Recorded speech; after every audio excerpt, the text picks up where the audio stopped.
How's everyone doing today? Welcome back to On the Ball and welcome back to the Premier League review show where we're going to go back to look at our predictions and react to every single Premier League game that was played on the weekend. We've got scores on the doors as well between me and my brother in the prediction show, which is 167 each. And the way the scoring works, it's 5 points for a completely correct scoreline, 1 point for a correct result. And then we go on to the start man at the end of the show, which you can't pick that man once you do pick them. And it's 5 points for a goal, 2 points for an assist. And let's get straight into the weekend's action. Starting with the big one, Manchester City 1, Liverpool 1 in a really good game at the Etihad. Sim went for 1-1. I went for 2-2.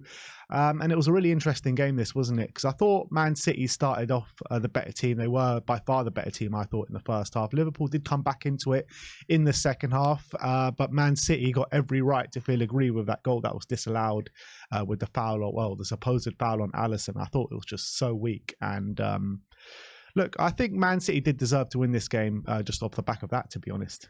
Yeah, Alisson got away with one massively. I don't know why. I guess they went with the on-field decision and they felt like there wasn't a clear and obvious error not to overturn the decision, which I don't mind. I think people should get used to VAR not getting involved. The problem is when VAR is getting involved in decisions which aren't clear and obvious, which we'll get into later because there's definitely elements of that happened this weekend.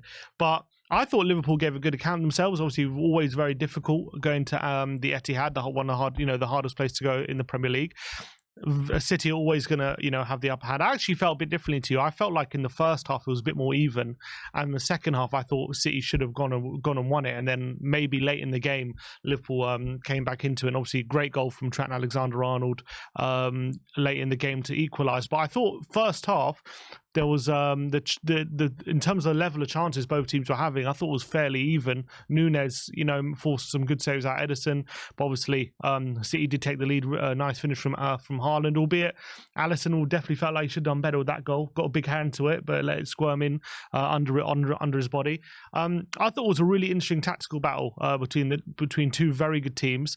I wouldn't say Liverpool were worth a point. I think they were lucky to get a point, but I don't think they played badly by any stretch. I thought they went to the Etihad and played quite well, but I just thought City on the day were the better team and will probably come away with it feeling angry they didn't win. Yeah, I thought Doku was giving Trent a really hard time down that side, to be honest. And look, it's the decision that kind of ruins the result for City at the end of the day. Because I think if that goal goes in, City do take home the 3 points, and everyone's just talking about a really good City performance against a very good Liverpool side. But it is 1-1, and it keeps setting up for a really exciting title race, doesn't it? See, I actually disagree. I thought Trent played really well. I thought Doku as well played well, but I don't think he took Trent to the cleaners on that game. I actually thought Trent dealt with him. He got dribbled past 7 times. I read that stat, but you know what?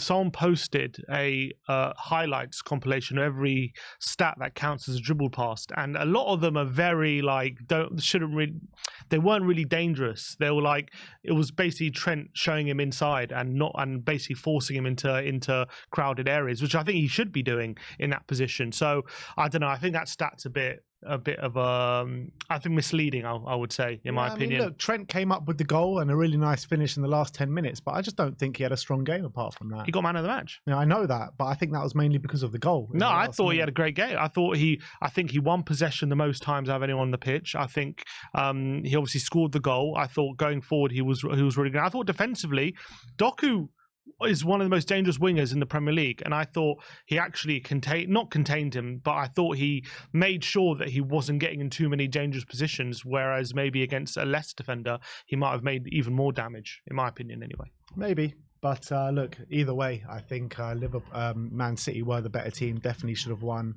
And look, credit to Liverpool for sticking in there and getting the point at the end with a really nice goal in the last 10 minutes.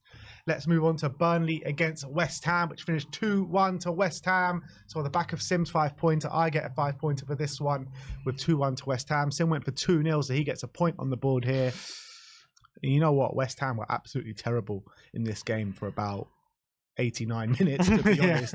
And then Mohamed Kudus does what Mohamed Kudus does. I mean, 2 brilliant assists, weren't they? Especially the first one where was credited to an own goal, where I thought it might have clipped Mabama, but wasn't to be. But look, Mohamed Kudus came in clutch for West Ham in the last few minutes of this game, where you probably look at this game and you think West Ham probably didn't even deserve to take any points from it. You know, yeah, I was watching part of this game, and pretty much the whole game, Burnley looked very comfortable, albeit I felt they also, in their own right, lacked a bit of quality, but they got the penalty in the end, and Jay Rodriguez stuck it away, and it looked like they were going to come away with a comfortable victory. West Ham were rarely troubling Burnley, a Burnley side who were known for being very poor defensively, but they seemed to maybe, I don't know if they changed their approach or just West Ham were really porous going forward, but they couldn't really affect the game going forward.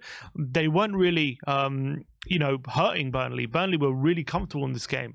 And in the first half, they probably should have had a penalty as well. They probably should have gone 1-0 up earlier than they did. And credit to Burnley. It looked like they were finally going to get that big win they needed at home this season under Kompany. But literally, it was Mohamed Kudus doing it all by himself. You look at that first assist, I think he takes it. You think he's going nowhere. Then he beats two players, gets to the byline, forces the own goal. And then the second one, a beautiful cross from a deep position, Souček arriving at the back post. And all of a sudden, they come away with a 2-1 victory. And Kompany must be absolutely gutted about that, because it looked like finally they got it right in this game. Finally, they got the balance right finally.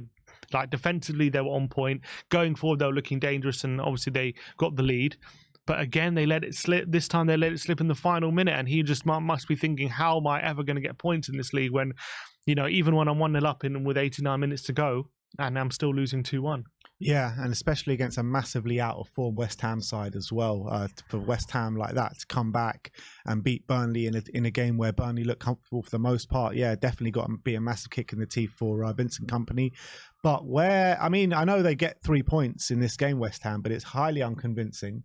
They can't seem to be getting consistent results. With those players that they do have, I know Jared Bowen was out for this game, but they had more than enough to go and win this game. And they did, but it was just by the skin of their teeth. So, I mean, how much longer can Moyes keep this up for? Yeah, I mean, I don't think the West Ham fans will win put up with too many poor performances. That, albeit it is their second win in a row. They beat Forest last time out as well.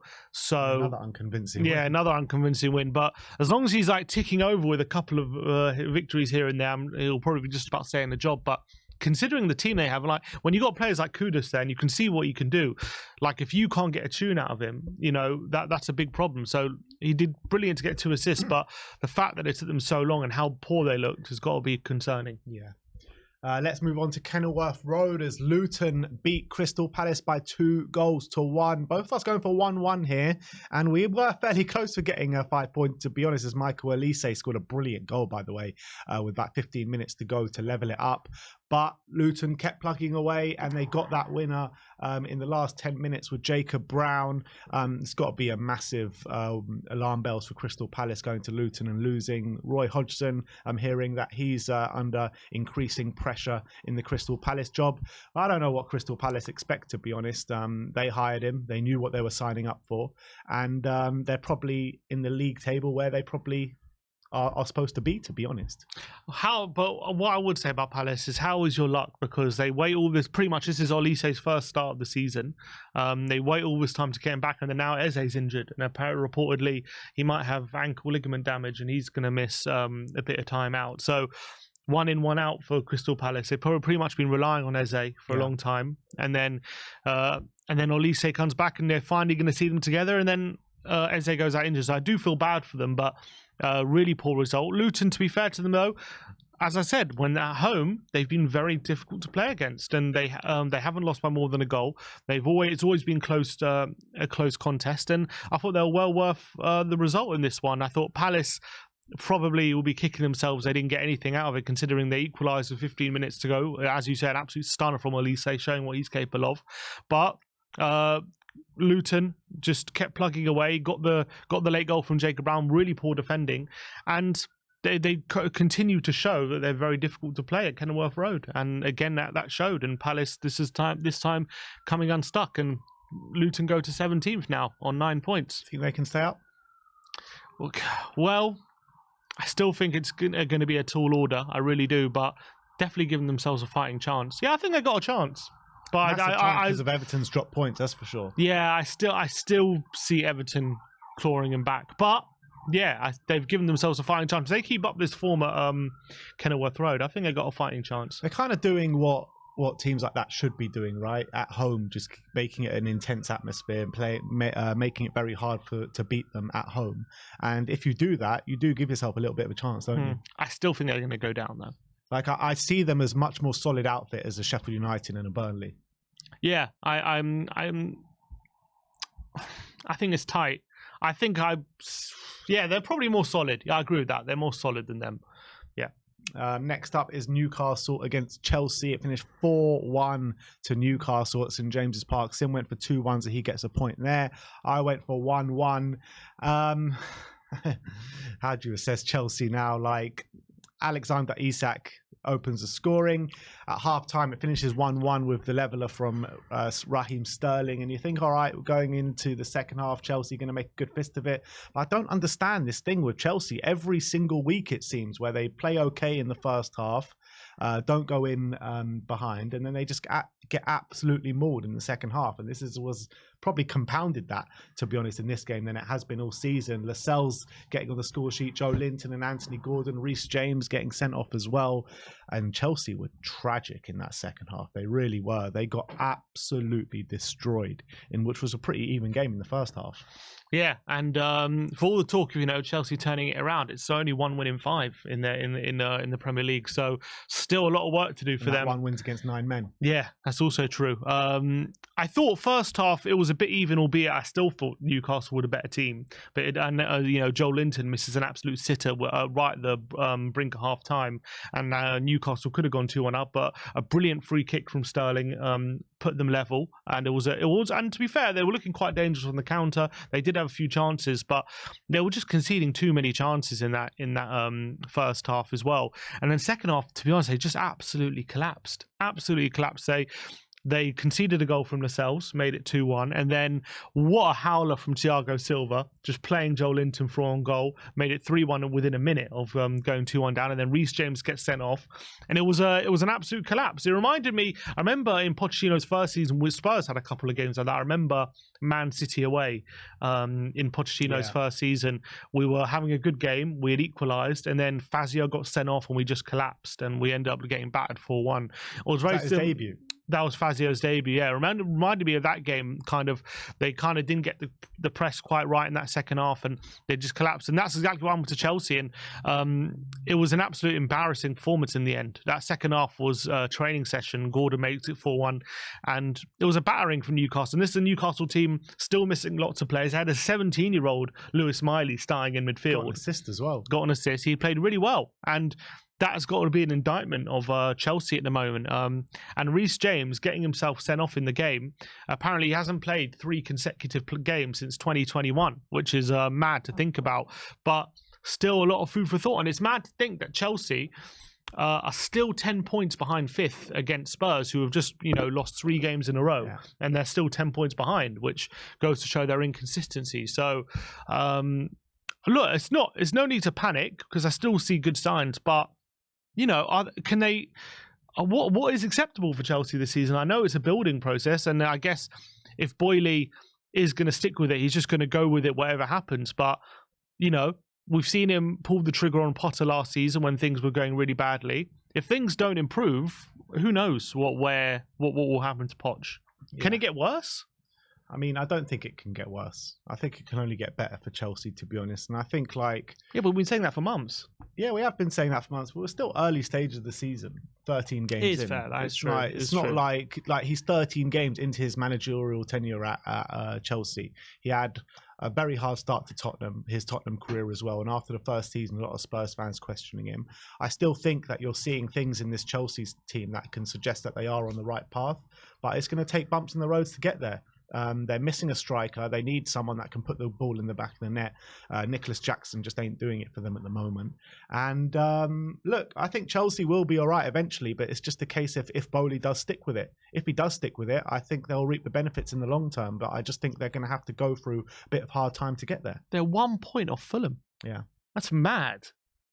That's crazy. Imagine next week they lose and they're down in 14th. Yeah, it will be crazy. That would be crazy. But it's a building block, and that's what they got to look at it as. They can't just expect everything here and now, especially with the business that they did do. Like, they didn't bring in like superstar players to come in and hit the ground running. They brought young and up and coming players for a project. I know, I completely agree. I just wonder how bad Burnley will let it get. But like, is another manager going to come in and all of a sudden make it all good? I don't. No, I agree with you. I completely agree. I'm just saying, like, in, let's say it's 20 games or 25 games, and they're still middling around, even potentially in bottom half. How bad does he let it get? I don't know. Yeah. Well, we'll have to wait and see, won't we? But let's move on to the City Ground. Nottingham Forest 2, Brighton 3, and Brighton are back to winning ways. Sim went for 2-2, I went for 1-1. And I thought Brighton were by far the better team in the first half here. And even at the start of the second half, Brighton played their stuff, and Lewis Dunk gets sent off.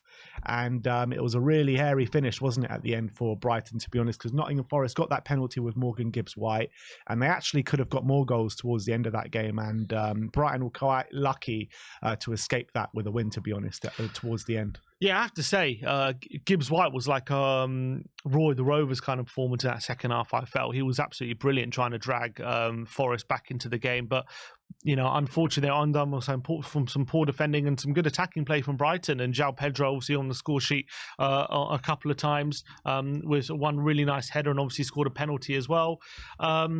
I can't remember who scored the other goal. I know Pascal. Evan Ferguson. Obviously, he obviously got the equaliser when Forest won 1-0 up, and Forest will be very disappointed because they pride themselves on being a team who's difficult to score against. But Brighton did find it easy, especially in that first half, and even actually at the beginning of the second half, to get through on that Forest defence. And Forest were 1-0 up. You thought, last week against Villa, or before the international break, they beat Villa 2-0. Kept a clean sheet and were looking strong defensively, but this game was a bit different. But as you say, after Dunk got sent off and they got the penalty, it looked like Forest were really piling on the pressure, and it looked like Brighton were going to buckle under it, but they just about, I think that if that game went on for another 5 minutes, Forest probably score. But unfortunately for Forest, the whistle went and they couldn't get over the line, couldn't get anything to show for it. I think they did rally really well, and probably on the back of that last 10 minutes or so, probably should have got something. But Brighton, they needed that win. I think their first win in 7 games. Massive, really, really vital. They got that win for just to relieve a bit of the pressure. Yeah, and they got a big game next, Brighton, against Chelsea. It's going to be interesting to see how that one goes. So looking forward to seeing that one this weekend. But let's move on to Sheffield United against Bournemouth, a battle at Bramall Lane. Bournemouth won by 3-1. I went for 2-1 to Bournemouth. Sim went for 1-0 to Sheffield United. So I grab a point for this one. And you know what? Bournemouth absolutely tore Sheffield United apart in this, to be honest. They got one little consolation goal in the last kick of the game by Olling with Burnley. But apart from that, it was literally all Bournemouth for the whole game. And Iraola's starting to get a tune out of this Bournemouth side. 3 wins out of 4 for them. So really starting to turn it around. Scoring goals as well. Their offensive play starting to turn up as well. I'm really liking the look of Semenyo. He's looking like strong. He gets regular goal contributions as well. Albeit I think got 1 assist in this one. Tavernier get on the double. Justin Kluivert as well. He capitalised on what was a really poor error from the Sheffield United keeper, just losing it on the edge of his box. And Kluivert was able to stick it in the back of the net and make it 2-0. Sheffield United just look devoid of ideas at the moment, and after a couple of games where they looked like maybe they were getting their act together a bit, such a damaging performance at home to Bournemouth side where they had to get something out of that game to prove any credentials of staying up. And surely Heckingbottom's on borrowed time here when you're getting battered like that at home to Bournemouth. That I think that goes to show that they're really struggling. But Bournemouth, yeah, fair play to them. 3 wins in the last 4, only 1 point behind Forest now, and 3 points behind Fulham in 14th. So, starting to catch up on the chasing pack now. So that'll be really encouraging because, you got to remember 4 games ago when they beat, I think that was when they beat Burnley at home. They said in that game, if he didn't win that game, he would have gone. And now he seems to be turning things around a bit. So yeah, fair play to him. Credit to him. But in terms of Sheffield United and Heckingbottom, they go away to Burnley in their next game. And I do think that if Burnley, give them a bit of a hiding or even beat them, that could be curtains for Heckingbottom. Yeah. But then same again, Sheffield United beat Burnley. Is Company in serious trouble? Yeah, it's an interesting one, isn't it, with Company? Because I do think he's a good manager, but I just feel he's a bit too naive to manage this Burnley side in the Premier League. And I feel like if they want to give themselves a chance to staying up, they need to go back to like the gritty kind of way that they played before Company joined. But I feel like they changed that a bit against West Ham, but it just went against them right at the death. So maybe there are signs that he's starting to change up a bit. Maybe we'll see. I do envisage Burnley winning that game though. I really do. So if they do, then I think Heckenbottom should be going, to be honest, because what's he here for? Literally. Next up, what game? We're going to go to Arsenal against Brentford at the Brentford Community Stadium. Sim went for 1-1. I went for 1-0 to Arsenal, so I grabbed 5 points in this. And look, Arsenal, another ground out away win, another clean sheet for Arsenal, and they go top of the league, unfortunately. And Kai Havertz getting a goal in the last few minutes for Arsenal with a header at the back post. Look, Arsenal, I thought, should have probably scored in the first half, to be honest. But in the second half, as the game was wearing on, you thought it was going to be a really good home draw for Brentford, as they were quite resolute in that second half. But Arsenal did break them down in the end. Yeah, same old story for Arsenal this season. Not looking entirely convincing, but getting that moment of quality when it mattered most, and being able to just solidly keep Brentford out. And albeit that you could argue there were a couple of lucky moments. I think Rice had to clear Mbeumo's shot off the line after a horrible mistake for Ramsdale, and then Zinchenko had to clear a Morpay header off the line in the second half. So on another day, it could have gone against them. But I think Arsenal argue that they probably had control of the game for a lot of it, and although they weren't creating loads of chances, they got that moment of quality in the game where they did have lots of possession and they had a lot of control of the game. So, I mean, the amount of tight games Arsenal are involved in at the moment, I have a feeling like when on another day these results are going to start to go against them if they keep playing like this. But I also have a feeling that maybe they will start to turn it on at some point, because they surely can't keep having these close games. If they do start to turn it on at some point, then they'll look back at these games thinking they ground out the results when they weren't playing well, and then they started to play well, and now they're on a good run. But if they keep playing the way they're playing, I think they will come unstuck eventually, in my opinion. But they're getting over the line at the moment. They are top of the league, so I can't really say it's not working for them. But it just reminds me too much of, I've seen it before with some other teams where they keep playing this way, and then they're getting over the line at some point, but it will start to go against them eventually. You've seen it both ways, though, haven't you? Like, you've seen it both ways, where either it just clicks at some point and they start playing really well and scoring loads of goals. I mean, it's weird with Arsenal because it's like a little bit of a role reversal from last season, where last season their attack was dynamite and their defense was a bit dodgy at times, where this season it's like their defense is impenetrable at times and their attack isn't really as free-flowing as it was. So it's hard to put a finger on why that's happening with Arsenal. Yeah, it's true. But at the moment it's working for them. They're top of the league, and we'll see if they can carry it on. Let's go to the Tottenham Hotspur Stadium as Spurs lost by 2-1 to Aston Villa. Sim went for 2-2. I went for 2-1 to Spurs. And Spurs should 100% got more out of this game. 100%. I thought we were dynamite, especially in the first half an hour of the game. Bentancur at the heart of things, with Giovanni Lo Celso and Kulusevski controlling things in the middle of the park. Villa get that equaliser just before half-time, and it was a much more of an even game in that second half. And Villa did play, made a few tactical tweaks and did look a lot better in that second half and went on to win the game. But the Bentancur injury in the opening half an hour was just a massive kick in the teeth to the whole Spurs fan base, the whole football club, and him himself after coming back with that ACL injury. But that's 3 losses in a row now for Spurs, and a very impressive 3 points for Aston Villa. Yeah, you have to give credit for Aston Villa, a tough away game, and they ended up seeing out and getting the win. But Spurs will be absolutely kicking themselves. They didn't get anything from this game, considering the chances they missed. They probably could have been 3-0 up before before Spurs scored, and before Bentancur got injured as well. And they'll really, in a much changed lineup, they performed so well. So many changes, fringe players in the team. Yeah, they all stepped up and really performed admirably. Lo Celso and Gil and Kulusevski playing centrally, and Bentancur obviously coming in. Obviously he's not a fringe player, but they were just creating chances at will, and Villa just found it so difficult to deal with them. But when you don't take your chances in this league, you get punished. And that's exactly what happened with Spurs. They left the back door open, some poor defensive moments, with a makeshift back four as well. And Villa took full advantage, unfortunately. So 3 losses in a row for Spurs, and doesn't get any easier with Man City away coming next. So we'll have to see how that one goes. But at least I take heart with the performance was very strong, created loads of chances, and if we can play like that more often than not, you win the game. Yeah, it's funny enough, that was probably our most creative performance in a while, to be honest. So unfortunate that we do go away with a loss and 0 points, but we move forward, and I think there was a lot to take to heart to Spurs fans, especially for that first half performance. And maybe we can start grinding out results with these injuries that we do have. Let's move on to Goodison Park, though. Everton 0, Manchester United 3. Both of us went for Everton wins here, actually. I went for 2-1. You went for 1-0. And Man United stepped into the cauldron here at Goodison Park with a crazy atmosphere after Everton have been deducted 10 points, with the fans creating a bit of a siege mentality. But 3 minutes in, Garnacho completely shuts them up with one of the goals of the Premier League, never mind goals of the season. It was one of the best goals I've ever seen in the Premier League, with an overhead kick from a nice angle. And look, Man United deserve the win in this game. I think Garnacho puts them 1-0 up. Like I said, Rashford and Anthony Martial get those 2 goals in the second half.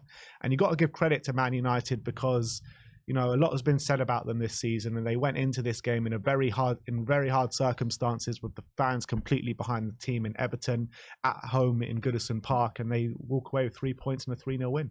Yeah, what I would say is second half, they definitely controlled the game and deservedly won the game from the second half point of view, but I thought they were very lucky at half time to be 1-0 up, to be honest. I mean, Garnacho's goal obviously calmed them down a bit, but Everton had a host of chances, and it wasn't for Onana.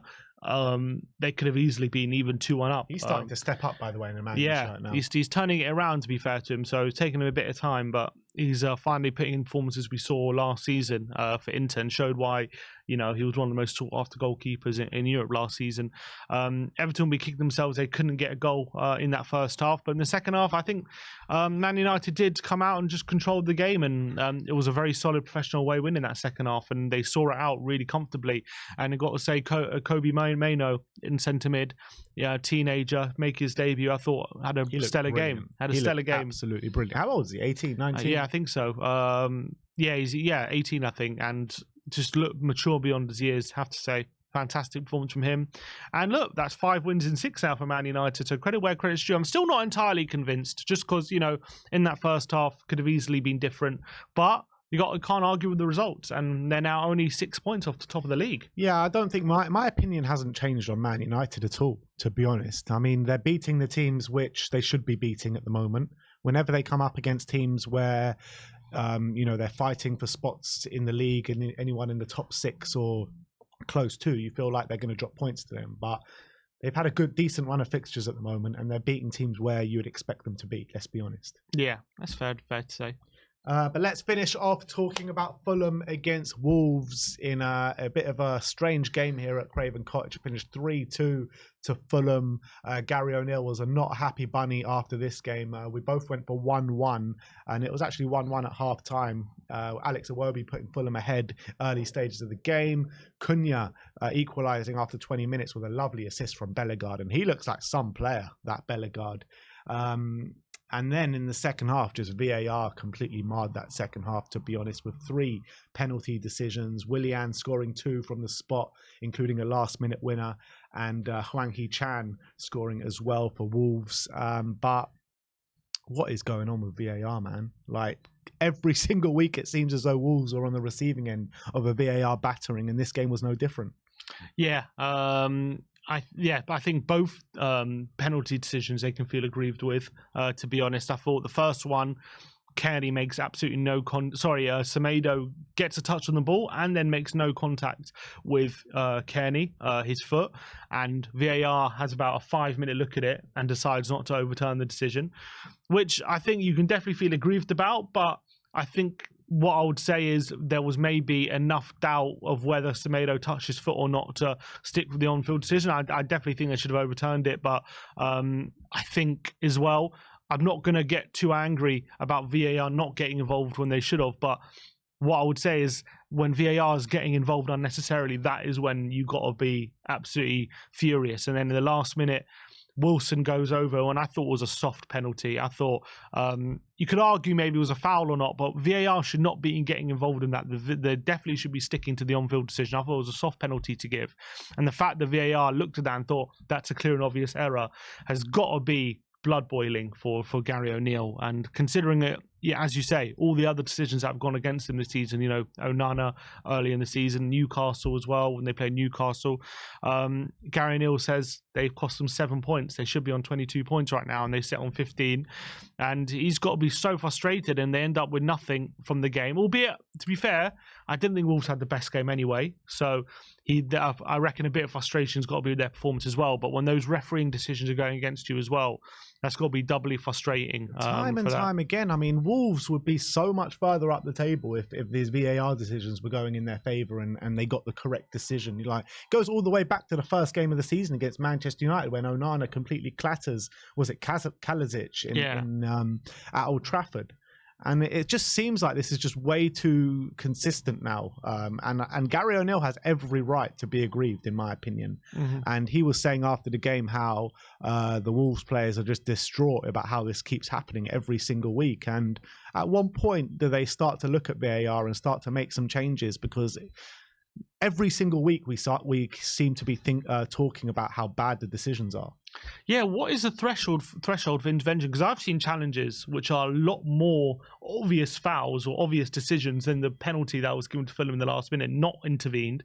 And then I see that intervene, and I see, you know, the Son one, like against Brentford early in the season, like all these ones where they're little things, and all of a sudden the VAR feels like they should intervene, and then there are more obvious ones when they're not intervening. So it's just so inconsistent, and that's the problem when you've got this measure of clear and obvious. Clear and obvious just means different things to every single referee. So you're just getting these mad inconsistencies, and it's so infuriating, and it's meaning a non-level playing field. Yeah. And that old saying it evens itself out during the season, it just doesn't. That's just not the Wolves. It won't. Anyway. It's just not. That's just nonsense to say that, like, it evens itself out, because who makes sure it does? No one does. There's no one saying, okay, they got a bad decision here, let's give them a good decision later on. That doesn't happen. Like, there's no cosmic karma or anything like that. It never evens itself out. So I feel so bad for Gary O'Neill, because it's gone against him so often. But look, Fulham got the win. I thought they were very lucky to get the win. They got 2 dodgy penalties that pretty much gave them the win. I didn't think they were that impressive, and they got a bit lucky, but that win definitely keeps them away from the relegation pack, which is all important for them. Yeah, the evens itself out thing. I mean, I agree with you, but I mean, throughout the course of the season, you're supposed to, you know, you'll get some, you'll receive some, but Wolves at the moment just seem to be taking it, literally, and not getting anything in return. And like, Gary O'Neill and Wolves have been a credit to themselves this season for the way they've played for the most part, and they're sitting in 12th in the league. And you'd think, like, where would they be without these wrong decisions right now? Gary O'Neill will be talking about in the running for probably manager of the season at the moment. Potentially, yeah. So anyway, let's move on to the star men. Morgan Gibbs-Whiteson went for, he got a goal and an assist, so he gets 7 points for that one. And I went for Mohamed Kudus, robbed of an assist as well, but he did get 1 assist on the day, so I get 2 points. And quite amazingly, we finish off all level once again, 181 to 181. And we move on to next week with another round of Premier League fixtures. So we'll be back for Thursday for our Premier League predictions. Thank you everyone for joining us today, and we'll see you next time.